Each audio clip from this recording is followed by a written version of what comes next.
Hello creators, trying to pick the best platform to sell your digital products?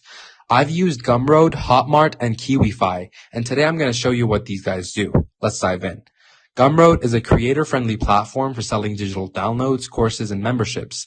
It's super easy to set up with no monthly fees, but it does take a 10% transaction fee per sale. You get basic marketing tools like email integrations and discount codes, but customization is limited and there's no built-in marketplace. Hotmart is a global platform focused on digital products like courses and ebooks, and especially in Latin America and Europe. It offers a marketplace for discoverability, affiliate marketing tools, and robust analytics. Fees vary by plan, but expect around 9.9% to 20% per transaction.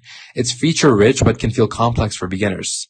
Finally, we have Kiwifi. It's a newer platform popular in Brazil, tailored for digital creators.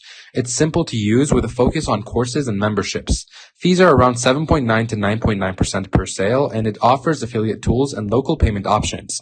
However, it does lack a marketplace and has fewer integrations. So, how do they stack up? Let's compare. For ease of use, Gumroad wins for beginners due to its quick setup. Kiwifi is also simple, while Hotmart's advanced features might overwhelm newbies.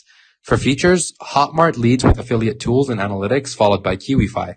Gumroad's tools are basic but functional. For global reach, Hotmart excels for international sales, especially in Latin America, and Kiwifi is Brazil-focused, and Gumroad is solid but lacks local payment options. The verdict? Choose Gumroad if you're a beginner wanting simplicity and no upfront costs. Pick Hotmart if you need a marketplace and powerful affiliate tools, especially for global audiences, and go with Kiwifi for low fees and a focus on Latin American markets. Check the chart below to decide what's best for you. That's it, guys. I hope you enjoyed this video and you come to a conclusion on what you want to use. If you like this video, don't forget to like, share, and subscribe, and I'll see you in the next one.